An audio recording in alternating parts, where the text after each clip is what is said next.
एक बार गिद्धों का झुंड उड़ता हुआ एक टापू पर जा पहुंचा। वह टापू समुद्र के बीच स्थित था। वहाँ ढेर सारी मछलियाँ, मेढक और समुद्री जीव थे। इस प्रकार गिद्धों को वहाँ खाने पीने को कोई कमी नहीं थी। सबसे अच्छी बात यह थी कि वहाँ गिद्धों का शिकार करने वाला कोई जंगली जानवर नहीं था। गिद्ध वहाँ बहुत खुशी से थे। इतना आराम का जीवन उन्होंने पहले कभी नहीं देखा था। उस झुंड में अधिकांश गिद्ध युवा थे। वे सोचने लगे कि अब जीवन भर इसी टापू पर रहना है, यहाँ से कहीं नहीं जाना, क्योंकि इतना आरामदायक जीवन कहीं नहीं मिलेगा। लेकिन उन सब के बीच एक बूढ़ा गिद्ध भी था। वह जब भी युवा गिद्ध को देखता तो चिंता में पड़ जाता। वह सोचता कि यहाँ के आरामदायक जीवन का इन युवा गिद्धों पर क्या असर पड़ेगा। क्या ये वास्तविक जीवन का अर्थ समझ पाएंगे, या इनके सामने किसी प्रकार की भी चुनौती नहीं है। ऐसे में जब कभी मुसीबत इनके सामने आ गई तो ये कैसे उसका मुकाबला करेंगे। बहुत सोचने के बाद एक दिन बूढ़े गिद्ध ने सभी गिद्धों की सभा बुलाई।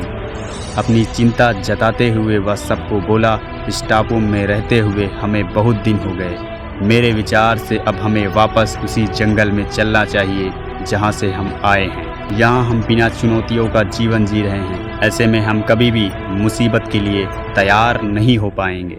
युवा गिद्धों ने उसकी बात सुनकर भी अनसुनी कर दी। उन्हें लगा कि बढ़ती उम्र के असर से बूढ़ा गिद्ध सठिया गया है, इसलिए ऐसी बेकार की बातें कर रहा है। उन्होंने टापू की आराम की जिंदगी छोड़कर जाने से मना कर दिया। बूढ़े गिद्ध ने उन्हें समझाने की बहुत कोशिश की। तुम सब ध्यान नहीं दे रहे हो। आराम के आदी हो जाने के कारण तुम लोग उड़ना तक भूल चुके हो। ऐसे में मुसीबत आई तो क्या करोगे? मेरी बात मानो, मेरे साथ चलो। लेकिन किसी ने बूढ़े गिद्ध की बात नहीं मानी। बूढ़ा गिद्ध अकेला ही वहाँ से चला गया। कुछ महीने बीत गए। एक दिन बूढ़े गिद्ध ने टापू पर गए गिद्धों की खोज खबर लेने के लिए सोची और उड़ता उड़ता उस टापू पर पहुंचा। टापू पर जाकर उसने देखा कि वहां का नज़ारा बदला हुआ था। जहां देखो वहां गिद्धों की लाश पड़ी थी। कई गिद्ध लहूलुहान और घायल पड़े हुए थे। हैरान बूढ़े गिद्ध ने एक घायल गिद्ध से पूछा, ये क्या हो गया? तुम लोगों की ये हालत कैसे हुई? घायल गिद्ध ने बताया, आपके जाने के बाद हम इस टापू पर बड़े मज़े की ज़िंदगी जी रहे थे।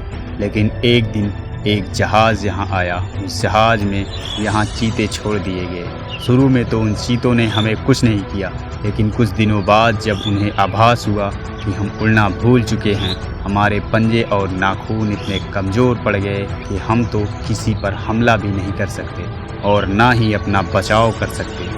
तो उन्होंने हमें एक एक कर मार कर खाना शुरू कर दिया। उनके ही कारण हमारा ये हाल है। शायद आपकी बात न मानने का ये फल हमें मिला है।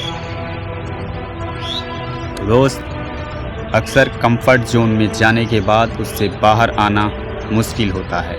ऐसे में चुनौतियां आने पर उसका सामना कर पाना आसान नहीं होता। इसलिए कभी भी कंफर्ट जोन में जाकर खुश न हो जाएं।